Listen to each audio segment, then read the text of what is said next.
Hello friends, good morning. स्वागत है आप सभी का हिंदी साहित्य की विशेष कक्षा में।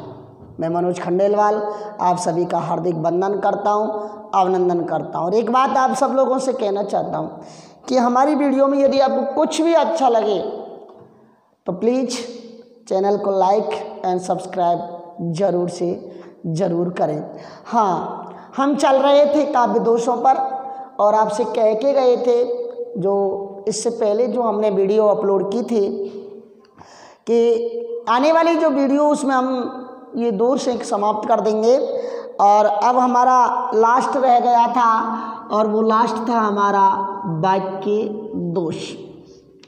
हमने शब्द दोष कर लिए थे, अर्थ दोष कर लिए थे और रस दोष भी कर लिए थे। जितने प्रकार जितने टाइप्स यहाँ दिए गए थे उन सबको हम कर चुके थे। तो देखें, जहाँ किसी वाक्य अथवा वाक्यांश की रचना दोषपूर्ण होती है वहाँ वाक्य दोष माना जाता है। जहाँ किसी वाक्य अथवा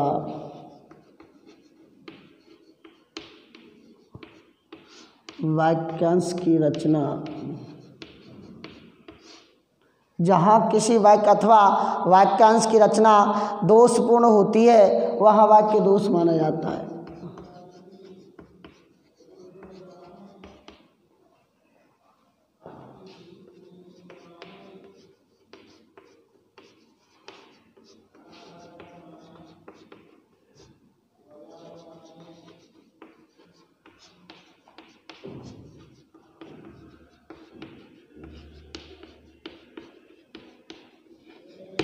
वहाँ वाक्य दोष माना जाता है। इसके भेद कौन कौन से वो सारी चीज़ें आज देखेंगे।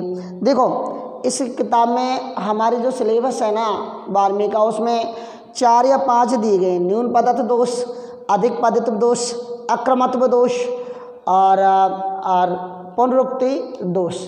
तो 4 दोष हमारे सिलेबस में है। 4 दोषों को अपन पढ़ेंगे। तो सबसे पहले हम डाल दें क्रमत्व दोष। एमिस नहीं, क्रमिस क्रम, अर्थात क्रम का सही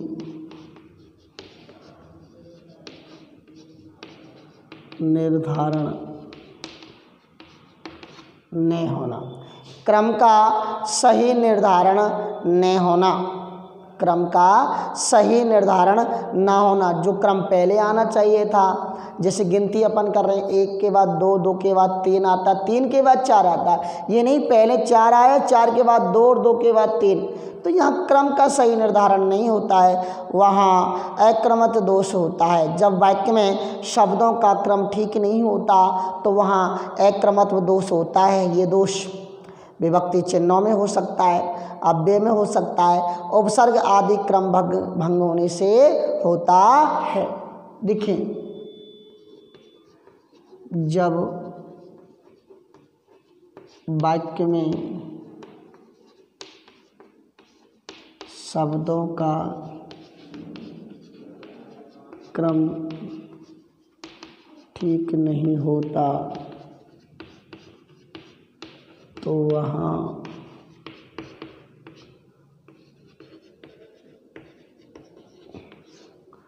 अक्रमत्व दोष होता है।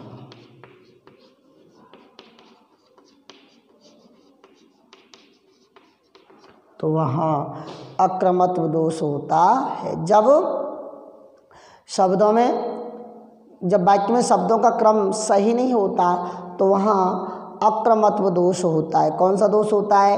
अक्रमत्व दोष होता है। शब्दों का क्रम ठीक नहीं होता, इसमें विभक्ति चिन्ह, अव्यय, उपसर्ग आदि का क्रम ठीक नहीं होता। इसमें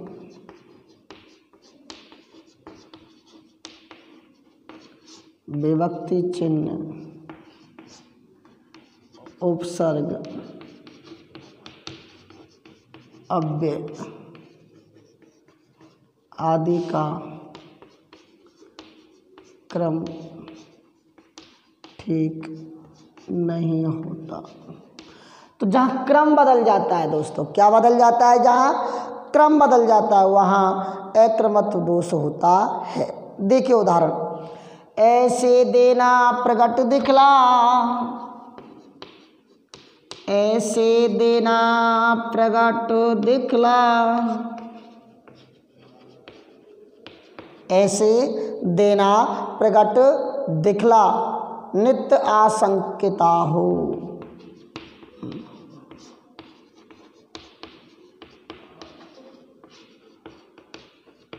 नित्य आशंकिता हो। तो यहाँ देना शब्द जो है ना, देना, देना, ये जो देना शब्द है, दिखला शब्द, दिखला शब्द के बाद आ जाना ना, ऐसे प्रकट दिखला देना, ऐसे प्रकट ऐसे प्रकट दिखला देना। तो देना शब्द किसके बाद आना चाहिए था, दिखला देने के बाद। क्या आना चाहिए था, दिखला देने के बाद। इसलिए यहाँ अक्रमत्व दोष है। क्या है भाई साहब, अक्रमत्व दोष। कौन सा दोष है, अक्रमत्व दोष। अब जैसे मैं ऐसे उदाहरण देखूं, जैसे राम जाता है बाजार, तो यहाँ राम बाजार जाता है आना चाहिए था, ये नहीं आना चाहिए था राम जाता है बाजार। देखिए एक उदाहरण और देखते हैं इसमें एक उदाहरण है कि विश्व में लीला निरंतर, विश्व में लीला निरंतर कर रहे वे मानव, कि विश्व में लीला निरंतर कर रहे वे मानवी। तो यहाँ अगर इस मानवी शब्द को हम यहाँ लिया में लीला से पहले के मानवी, कि विश्व में मानवी लीला, मानव की जैसी लीला निरंतर कर रहे हैं वे, या प्रभु की बात आई कि वे प्रभु विश्व में मानवी लीला निरंतर कर रहे हैं। तो जो शब्द क्रम सही नहीं है वहाँ अक्रमत्व दोष होता है। कौन सा दोष होता है दोस्तों, अक्रमत्व दोष। में समझ में आ गया होगा कि क्रम जहाँ चेंज हो जाता है, क्या हो जाता है, क्रम चेंज हो जाता है, वहाँ कौन सा दोष होता है, अक्रमत्व दोष। अगला दोष चलते हैं।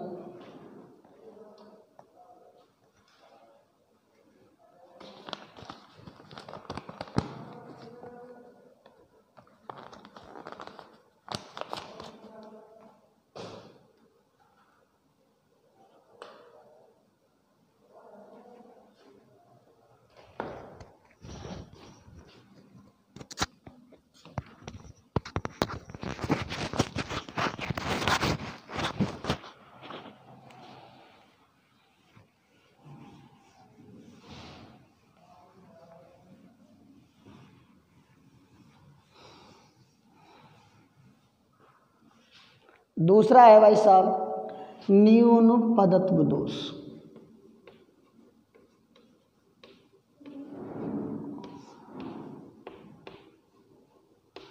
नाम से दिख रहा है, न्यून मीन्स कम, पद मीन्स पद, अर्थात जिस वाक्य में कम पद दी गई, कोई ना कोई शब्द छूटा दिया गया है, जहाँ वांछित अर्थ को स्पष्ट करने के लिए अपनी ओर से कुछ पद अथवा शब्द जोड़ने पड़े, तो वहाँ न्यून पदत्व दोष होता है। कौन सा, न्यून पदत्व दोष। अर्थात जब वाक्य रचना में किसी शब्द की कमी रह जाती है तो वहाँ न्यून पदत्व दोष होता है।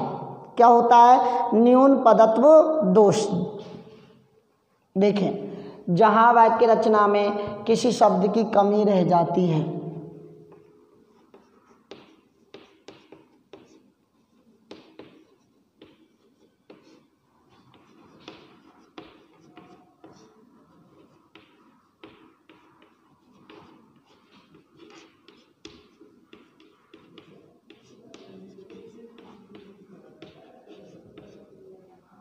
किसी शब्द की कमी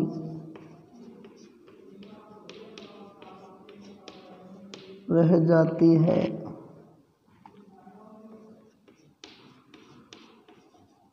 तो वहाँ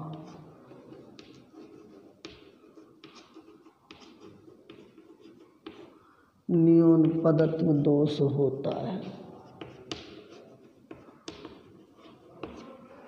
कोई कमी रह जाती किसी शब्द में तो वहाँ कौन सा अर्थ होता है? न्यून पदत्व। यानी कि जहाँ अविष्ट या वांछित अर्थ को स्पष्ट करने के लिए अपनी ओर से कुछ पद अथवा शब्द जोड़ने पड़े तो वहाँ न्यून पदत्व दोष होता है। देखिए, जहाँ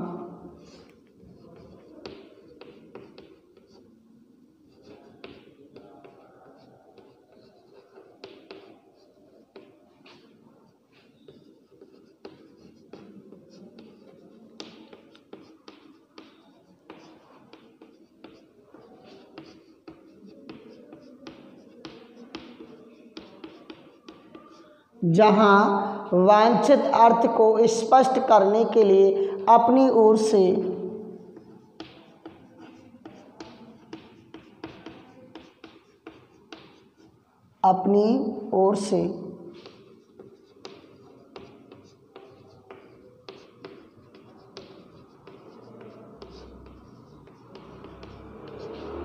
कुछ पद अथवा शब्द जोड़ देने पड़े तो वहाँ न्यून पदत्व दोष होता है।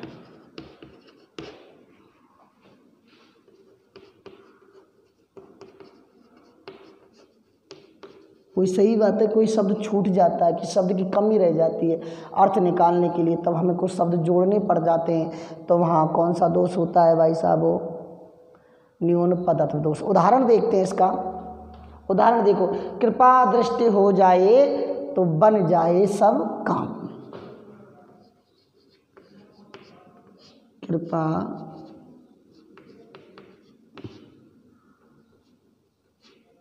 दृष्टि हो जाए तो बन जाए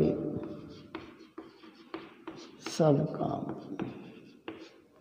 देखिए साहब, उदाहरण, कृपा दृष्टि हो जाए तो बन जाए सब काम।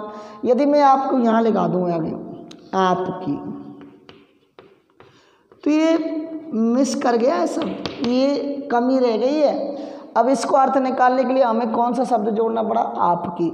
आपकी कृपा दृष्टि हो जाए तो बन जाए सब काम। क्या बन जाए? सब काम। एक उदाहरण और देखिए, बंसी प्यारी मधुर स्वर की साथ में सोती है। बंसी प्यारी मधुर स्वर की साथ में सोती में सुंदर लगती है, सोहती। कि बंसी प्यारी मधुर स्वर की साथ में सोहती है। अब मैं यहाँ यूँ लिख दूँ उनके कि बंसी प्यारी मधुर स्वर की बंसी जो थी उनके साथ में बहुत अच्छी लग रही। तो एक शब्द यहाँ छूट गया है, इसलिए हमें दूसरा शब्द यहाँ जोड़ देना पड़ा है। क्या है? अब देखो एक उदाहरण देखिए, ऐतिहासिक उदाहरण है। पानी पावक पवन प्रभु। पानी पावक पवन प्रभु, ज्यों असाध त्यों साध।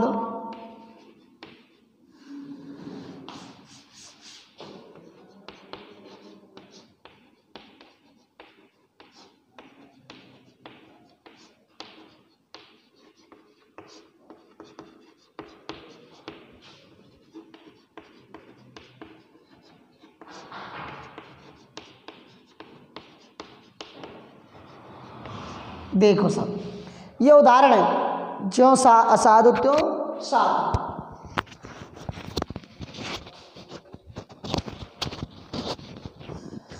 अब देखो ऐतिहासिक उदाहरण, पहले तो प्रसंग देखो कब का है। ये साहब रामचंद्रिका से लिया गया है, केशवदास ने लिखा था। ये उस समय का उदाहरण है जब अंगद गए थे रावण के दरबार में। तो रावण के दरबार में जब अंगद गए थे तो रावण ने अंगद से कहा कि तू किसकी सहायता कर रहा है, तू उसकी सहायता कर रहा है जो तेरे बाप को जिसने मारा था, इसलिए अंगद तू मेरी साइड में आ जा, मेरी सेना ले जा, मैं तुझे फिर दोबारा से वानर राज बनवा दूंगा, क्योंकि उसका पिता वाली वानर राज था, बहुत बलशाली था। और मेरी सेना लेकर के अंगद तू जा, हनुमान राम से युद्ध कर और सुग्रीव को बंदी बना के ला। तब अंगद उससे ये कह रहा है, पानी, पावक, पावक मिस आग, पवन मिस हवा और प्रभु मिस प्रभु, ये चार चीज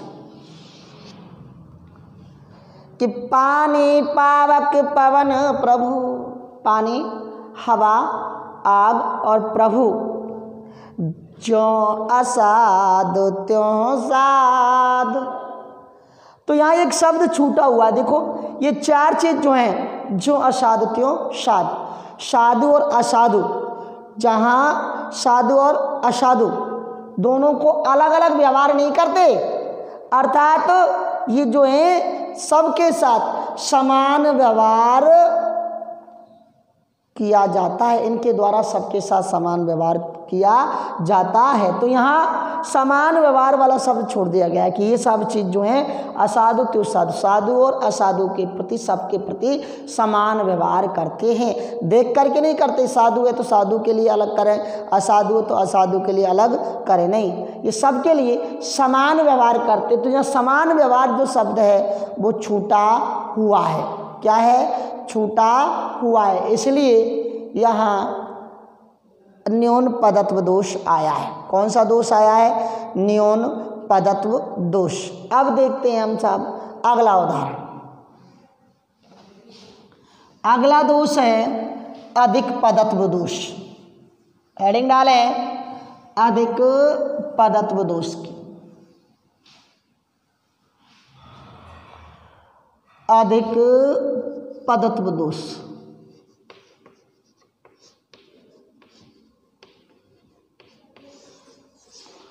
अधिक पदत्व दोष। कभी जब वाक्य में कुछ ऐसे शब्दों का प्रयोग करता है, अगर उन्हें हटा दें तो मुख्य अर्थ में कोई बाधा नहीं आती, कोई डिस्टर्ब नहीं होता, तो वहाँ अधिक पदत्व दोष होता है। कौन सा होता है? अधिक पदत्व दोष। जब कभी कुछ ऐसे शब्दों का प्रयोग करता है जिनको हटा देने पर भी काव्य के मुख्यार्थ ग्रहण में कोई बाधा नहीं आती, तो वहाँ अधिक पदत्व दोष होता है, यानी आवश्यकता से अधिक शब्द का, पदों का प्रयोग, आवश्यकता से अधिक शब्दों का या पदों का प्रयोग।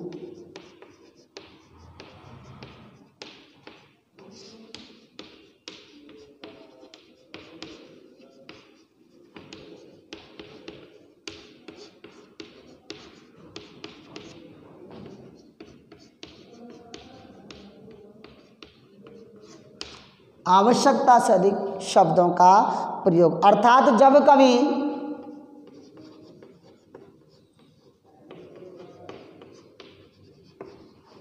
कुछ ऐसे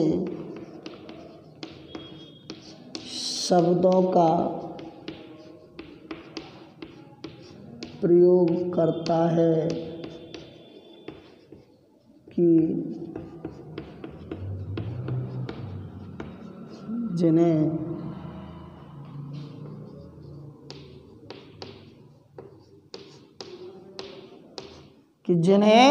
हटाने पर भी काव्यार्थ ग्रहण में कोई बाधा नहीं होती है।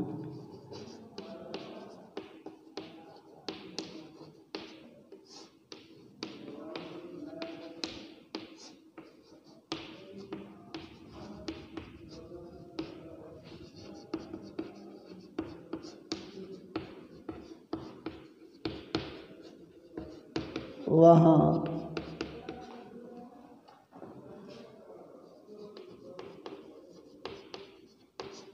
अधिक पदत्व दोष होता है। तो वहाँ अधिक पदत्व दोष होता है कि जहाँ कोई शब्द की आवश्यकता नहीं है और भी जबरदस्ती उस शब्द को घालमेल कर दिया गया, यदि हम उस शब्द को हटा दें तब काव्यार्थ के ग्रहण के अर्थ में कोई समस्या नहीं होती। जैसे लपटी पुष्प पराग पद शनि स्वेद मकरंद, पुष्प पराग से रंग कर भ्रमर गुंजारता है, ऐसे में लिख दूँ।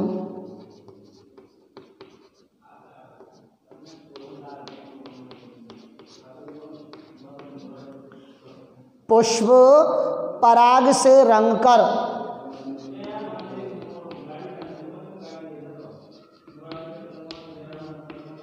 भ्रमर गुंजारता है। तो देखो पराग तो पुष्प का ही होता है ना, तो अपन यूँ कहते पुष्प से रंग कर भ्रमर गुंजारता है, तो यहाँ शब्द अनावश्यक है। अगर हम इसे हटा दें तब भी इसके अर्थ में कोई समस्या नहीं आएगी। इसलिए यहाँ कौन सा दोष है?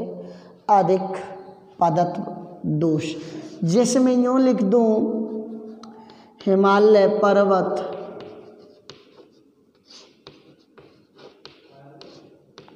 हरा भरा हो गया। तो यहाँ पर्वत वैसे ही आया सा, क्योंकि हिमालय हरा भरा हो गया तो वो पर्वत ही था। तो यहाँ आ गया अधिक पदत्व दोष की श्रेणी में, समझ गए। और लास्ट है हमारा पुनरुक्ति दोष।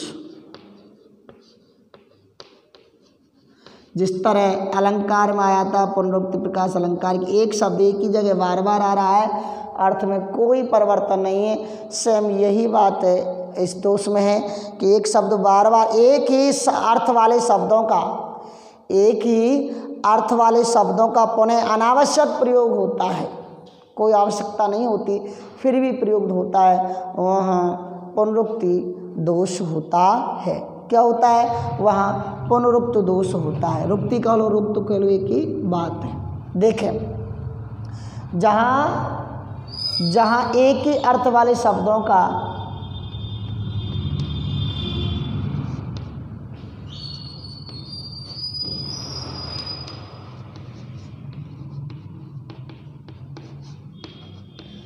एक ही अर्थ वाले शब्दों का पुनः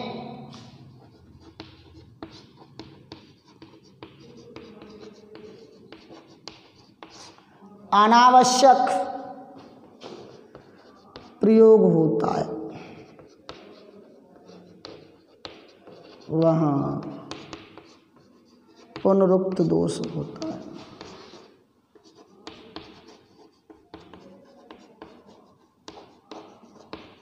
वहाँ पुनरुक्त दोष होता है। जैसे कोमल वचन सभी को भाते, कोमल वचन सभी को भाते, एक लाइन, कोमल वचन सभी को भाते, कोमल वचन सभी को भाते, अच्छे लगते मधुर वचन, अच्छे लगते मधुर वचन, कि कोमल वचन सभी को भाते, अच्छे लगते मधुर वचन। यहाँ भाना भी अच्छा है, अच्छा लगना एक ही अर्थ है, इसलिए यहाँ कौन सा दोष है? पुनरुक्त प्रकाश। दोस्तों एक बच्चे ने कमेंट्स में उदाहरण दे करके पूछा था सर इसमें कौन सा दोष है, वो उदाहरण देखे, बड़ा अच्छा उदाहरण है, देखे सब।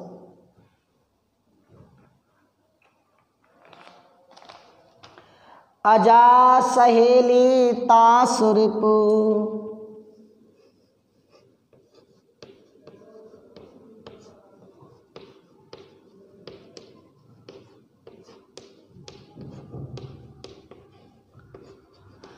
अजा सहेली तासुरिपु, ता जननी भरतार, अजा सहेली तासुरिपु, ता जननी भरतार, ताके सुत के मित्र को,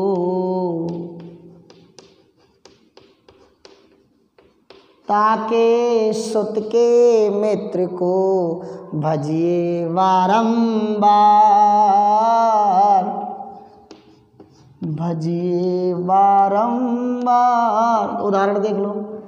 हो अजह सहेली तास रिपु ता जननी भरितार ताके सुत के मित्र को भजिए बारंबार। हो भजिए बारंबार। अर्थ देखना, अजा कहते हैं दोस्तों बकरी को। किसको? अजा सहेली। बकरी की सहेली कौन हुई? भेड़। बकरी की सहेली कौन हुई? भेड़। तास उसका, रिपु शत्रु कौन हुई? एक घास होती है दोस्तों, और उस घास का नाम है ब्रुट। घास का नाम क्या है? ब्रुट घास है। कहते हैं उस घास को खा लेता है तो भेड़ का थोड़ा शत्रु है, मौत सी हो जाती है। ता जननी, उस घास की जननी कौन है? पृथ्वी। कौन है? पृथ्वी। भरतार कहते हैं पति। पृथ्वी के भरतार कौन है? इंद्र। ता के सुत, इंद्र का सुत कौन है? बेटा कौन है? अर्जुन। और अर्जुन का मित्र कौन है? कृष्ण। कृष्ण को भजिए बारंबार। अर्थात